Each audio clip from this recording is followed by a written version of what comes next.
మాత్రమే గ్రామాలు అభివృద్ధి చెందుతున్నాయి. ఇవాళ మళ్ళీ వచ్చేది కేంద్ర నిధులే. రాష్ట్ర ప్రభుత్వం ఒక్క పైసా గత ప్రభుత్వమే, ఈ ప్రభుత్వం ఏది ఏం లేవు.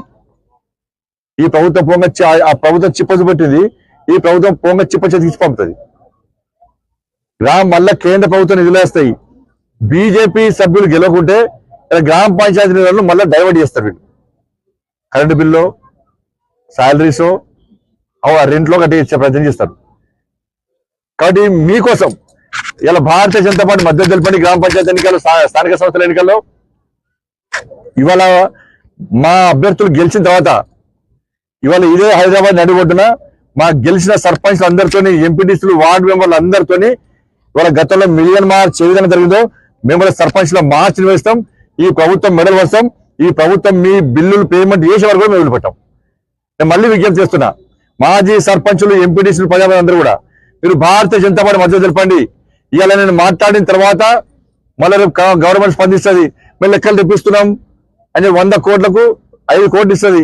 మళ్ళీ చప్పటి కొట్టి మళ్ళీ కాంగ్రెస్ పార్టీకో మీరు మద్దతు వెళ్తే మిమ్మల్ని ఎవరు కాపాడరు. ఇక మీకు ఈ ప్రభుత్వం ఏది పోరాడితే తప్ప ఏమన్నా శాస్త్రంగా పోరాడితే పోయేది లేదని చెప్పి మేము అడిగిన దానికి మీకోసం ఫైట్ చేయడానికి సిద్ధంగా ఉన్నాం.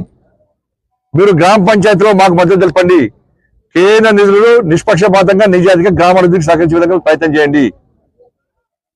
మేము మీకోసం హైదరాబాద్లో పెద్ద ఎత్తున భాషిస్తాం. ప్రభుత్వం దిగి వచ్చే విధంగా మేము మార్చి వేస్తాం. మీకు అండా ఉంటామని చెప్పి మేము విజ్ఞప్తి చేస్తున్నాం. ఇంకొకటి ఊర్లలో ఏం జరుగుతుందంటే పార్టీ ఓవైసీ గారు ఏం చేశారంటే ఏదో మదర్సాల గురించి మాట్లాడాడు. ఇలా ఉత్తరప్రదేశ్లో ఒకటే మదర్సాలో 9 మందిని అరెస్ట్ చేసి అక్కడ మారణాయుధాలు రికవరీ చేసినాం. ఇది వాస్తవమా కాదా? దీని మీద మాట్లాడు. పాలస్తీనా గురించి మాట్లాడతావు, పాకిస్తాన్ గురించి మాట్లాడతావు. అసలు నీ ఓల్డ్ సిటీ, న్యూ సిటీ ఎందుకైతే చెప్పడం కావాల్సింది. ఇవాళ ఇవన్నీ మాట్లాడి ఏం చేసిన కర్మానికి మా మాజీ డిప్యూటీ ఒక ఉంటాడు, ఆయన బడకసి నన్ను తిప్పిస్తాడు. నిన్ను ఇక్కడ చాతరైతే ఓవైసీకి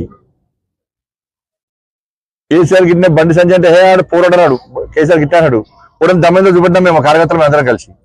ఇప్పుడు నేను ఆయన డిప్యూటీ మేయర్ అంటే మాజీ డిప్యూటీ మేయర్ హైదరాబాద్ వచ్చి నా గురించి మాట్లాడు. బండి సంజయ్ దమ్మైందో, భారతీయ జనతా కార్యకర్తలు దమ్మైందో కరీంనగర్ తెలుసు. ఏం చేస్తామో, ఎట్లా చేస్తామో, ఏమేం చేస్తామో కూడా తెలుసు. అటువంటి పరిస్థితి కొని చేసుకోవద్దని నేను హెచ్చరిస్తున్నాను. ధన్యవాదాలు. చెప్పిన కదా తిరుపతి మంచి చక్కగా చెప్పిన.